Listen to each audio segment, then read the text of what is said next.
Russian operators breached 2 Florida counties' voting systems, but without altering vote counts. Symantec, McAfee, and Trend Micro are thought to be the security vendors hit by Fxmsp cybercriminals. WhatApp patches a flaw exploited to install spyware. The Equifax breach seems to have cost the company $1.4 billion. Companies are increasingly aware of data's potential toxicity. Cisco patches 2 flaws, and Endless Mayfly peddled fake news on behalf of Iran.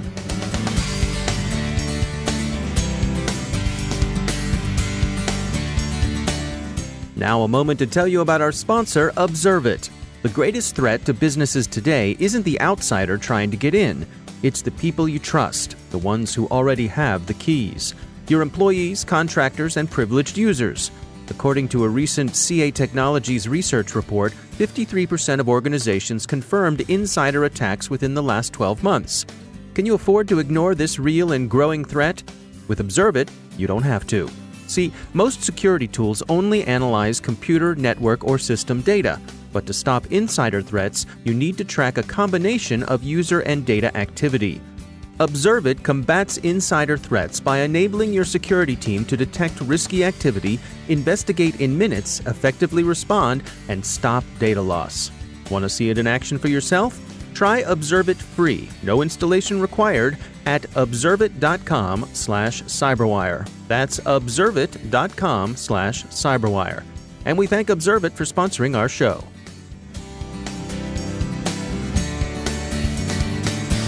From the CyberWire studios at Data Tribe, I'm Dave Bittner with your CyberWire summary for Tuesday, May 14th, 2019. In news that broke late this morning, Florida Governor Ron DeSantis said that he'd met with the FBI and that the Bureau confirmed that Russian operators succeeded in intruding into the voting systems of 2 counties in the state. He declined to name the 2 counties, but did say that no vote tallies were affected. We'll be watching this story as it develops over the week. Bleeping Computer writes that Symantec, McAfee, and Trend Micro were among the security firms allegedly breached by the Fxmsp hackers. Trend Micro says data from a test lab had been accessed by unauthorized parties, but that no source code or customer information were compromised. Symantec denied being affected at all, and McAfee says it's investigating. Bleeping Computer identified the companies from unredacted Fxmsp chat logs it received from advanced intelligence researchers.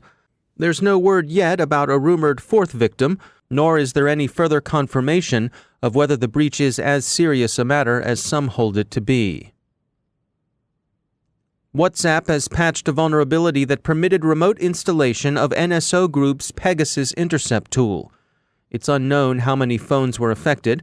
The University of Toronto's Citizen Lab says they're aware of at least one probable case. The vulnerability is said to have affected both Android and iOS devices.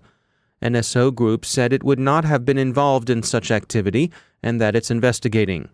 The flaw that allowed the hack was, WhatsApp explained, a buffer overflow vulnerability in the VoIP stack that permitted remote code execution through specially crafted packets sent to a target's phone number. Facebook, which owns WhatsApp, has urged users to apply the patch that's available.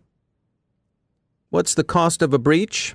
In the case of Equifax, InfoSecurity magazine reports that so far it's cost the company $1.4 billion. Perhaps with figures like that in mind, firms are concluding that many of the data lost in breaches needn't have been collected in the first place. A database of some 200 million individuals' information is circulating in what CSO calls the gray market. While it doesn't include such tripwire data as Social Security, passport, driver's license, or credit card numbers, it contains 42 fields of great interest but dubious direct marketing value. No one has fessed up to being the source of the leak, but speculation is centering on a third party who may have acquired the data from a credit bureau. A large number of retailers are coming around to view that it's better not to have the data in the first place.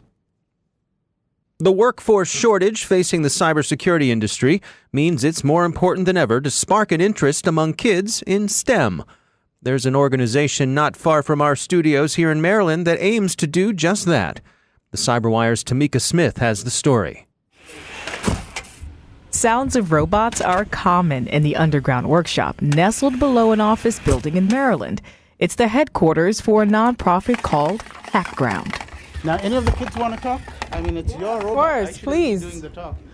What's your name? I'm Andrew. I'm on the mechanical team. Helped to build this robot. Andrew Lai is an 11th grader at Reservoir High School in Maryland. Lai is one of nearly 100 creators building robots for competition. He's very bright and slightly shy. So it uses a tank drive, which means each side is controlled by a different joystick. He says it usually takes their team 6 weeks to build a robot for competition, but it's just part of what Hackground does. So what we do is we teach classes in robotics. We run competitive teams in robotics, drones, rockets. Prasad Karunakaran is the not-for-profit's founder and visionary. He got the concept for it about a decade ago after going on an adventure to find a robotics team for his sons to join. It led him about 20 miles away from home. Before even starting, I went to Baltimore. There was a robotics competition, and I was just intrigued by this competition. And in my mind, I didn't remember this till my neighbor pointed it out. To anyone who knows Karunakaran, his neighbor going on a field trip with him is not uncommon. He's all about involving the community. Before Hackground, he started in his basement with the neighborhood kids and his sons, Siddharth and Anurag.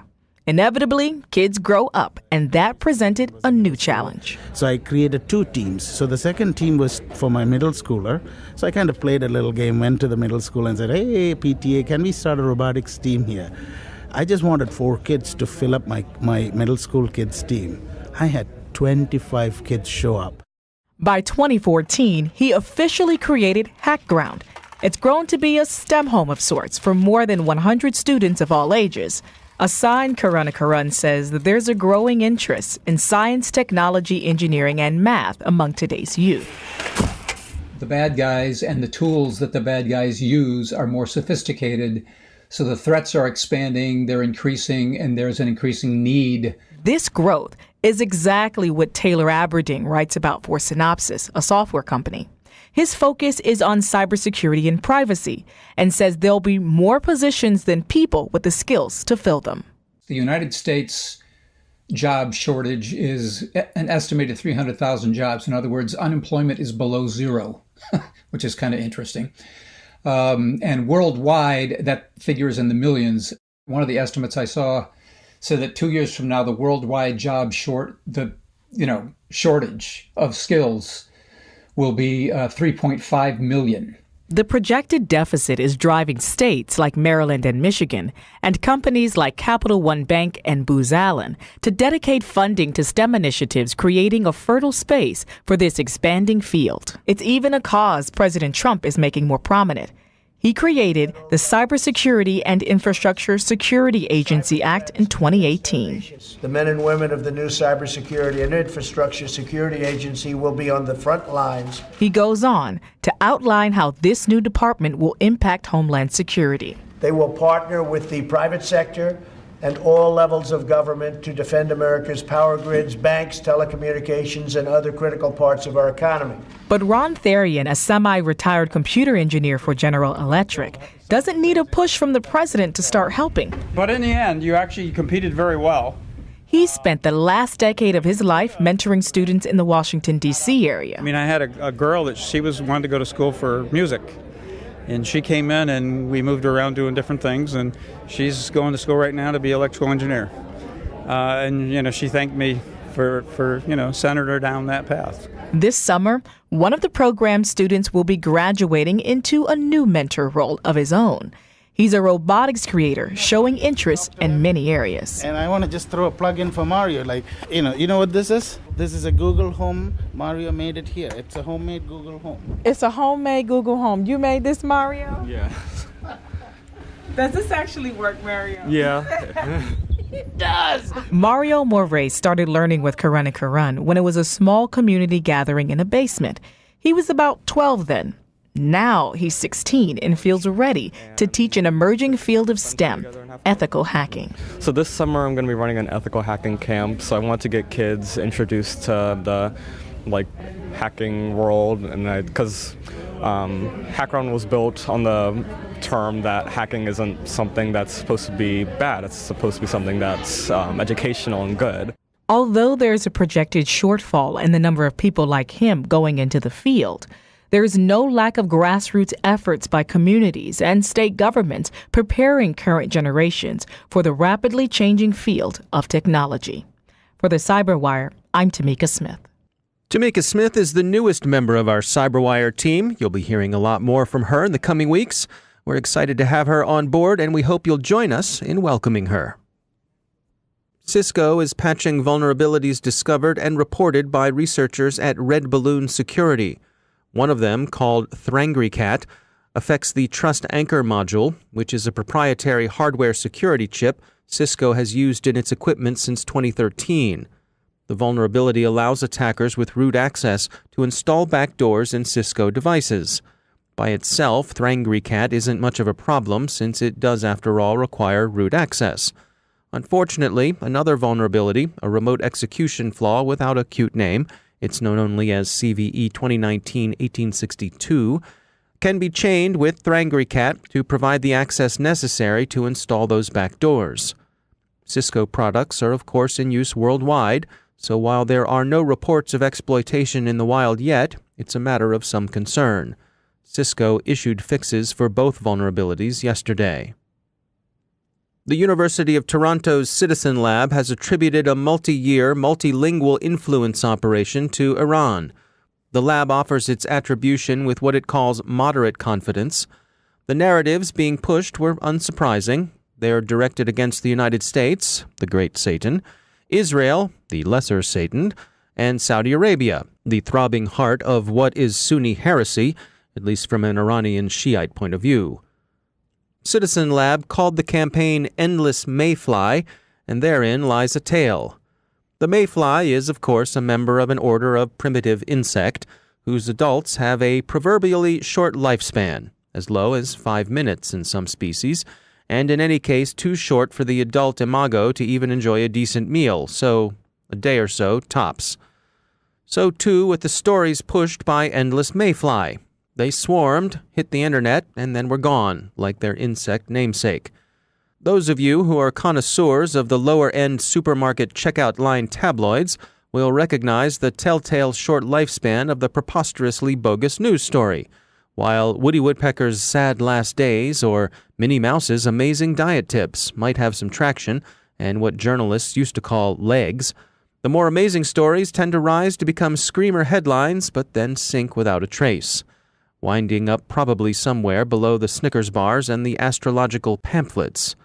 Thus, you'd think headlines like President Obama negotiates trade agreement with space aliens, or Hitler, age 92, behind Argentina's invasion of the Falklands, would warrant some follow-up. You'd think, right?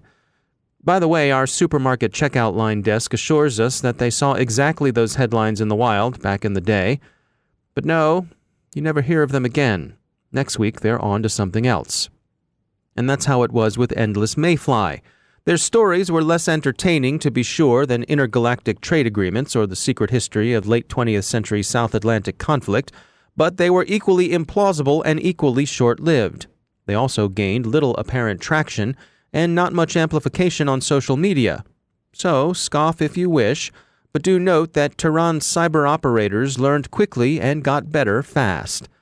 There's every reason to think they're going to get better at information operations, too. Their basic technique was simple but proven: typo squatting, with fairly convincing landing pages that mimicked those of real publications, including Bloomberg, The Guardian, The Atlantic, and Politico. So you might easily misread a URL containing the Atlantic and be left either marveling at James Fallow's scoop or wondering what in the world had gotten into him. Stay in school, friends, because as you know, spelling always counts. Now a moment to tell you about our sponsor, ThreatConnect. Designed by analysts but built for the entire team, ThreatConnect's intelligence-driven security operations platform is the only solution available today with intelligence, automation, analytics, and workflows in a single platform. Every day, organizations worldwide use ThreatConnect as the center of their security operations, to detect, respond, remediate, and automate. With all of your knowledge in one place, enhanced by intelligence, enriched with analytics, driven by workflows, you'll dramatically improve the effectiveness of every member of the team. Want to learn more? Check out their newest ebook, SOAR Platforms. Everything you need to know about security, orchestration, automation, and response. The book talks about intelligence-driven orchestration, decreasing time to response and remediation with SOAR, and ends with a checklist for a complete SOAR solution. Download it at threatconnect.com/cyberwire. That's threatconnect.com/cyberwire. And we thank ThreatConnect for sponsoring our show.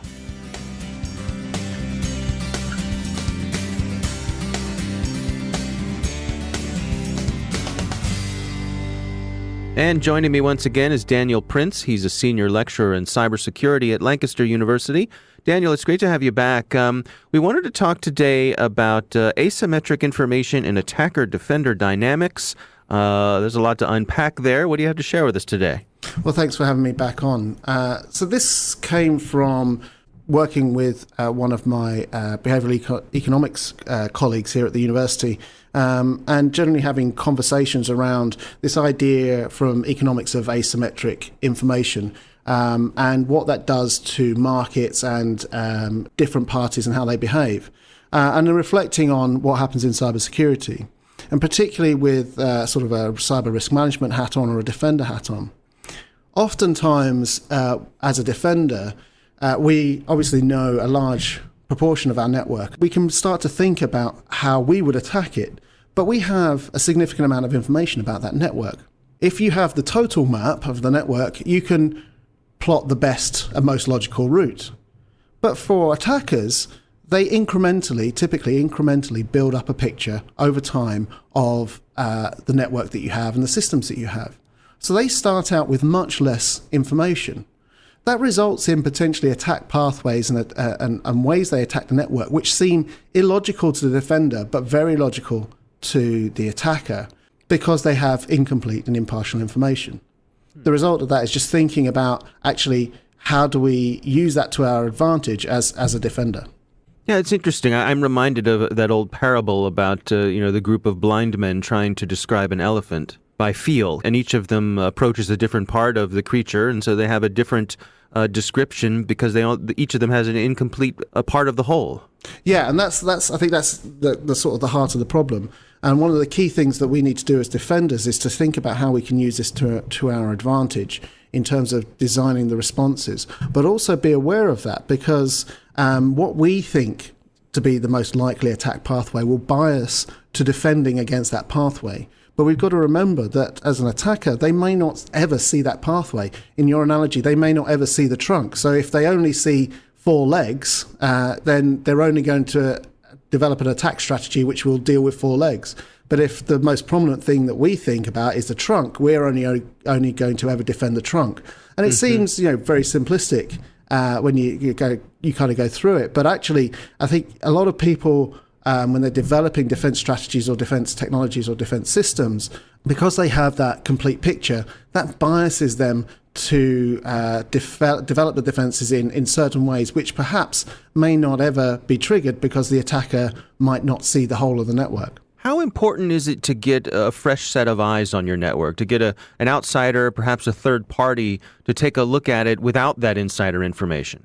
Well, I think that's very important in terms of the whole idea of penetration testing and vulnerability assessments. This idea of having an external party acting as that attacker, as that particular threat agent is really useful. And we've seen really strong examples of that. For example, the CBEST scheme that's used in the UK and now being exported more widely, which takes an intelligence-led attack pen testing approach, where they take an intelligence approach to try and identify the types of attackers which will come up against an organization, and then attempt to really mimic that attacker behavior, so that we can get a real sense of how attackers would approach their network and open up those avenues of attack, which perhaps, because we know more about the network than we think we do tend to cause us to not think about and maybe go in a different direction.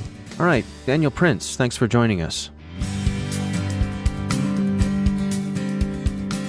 And that's the CyberWire. Thanks to all of our sponsors for making the CyberWire possible, especially our supporting sponsor, Observit, the leading insider threat management platform. Learn more at observit.com. The CyberWire podcast is proudly produced in Maryland out of the startup studios of Data Tribe, where they're co-building the next generation of cybersecurity teams and technology. Our CyberWire editor is John Petrick, social media editor Jennifer Iben, technical editor Chris Russell, our staff writer is Tim Nodar, executive editor Peter Kilpie, and I'm Dave Bittner. Thanks for listening.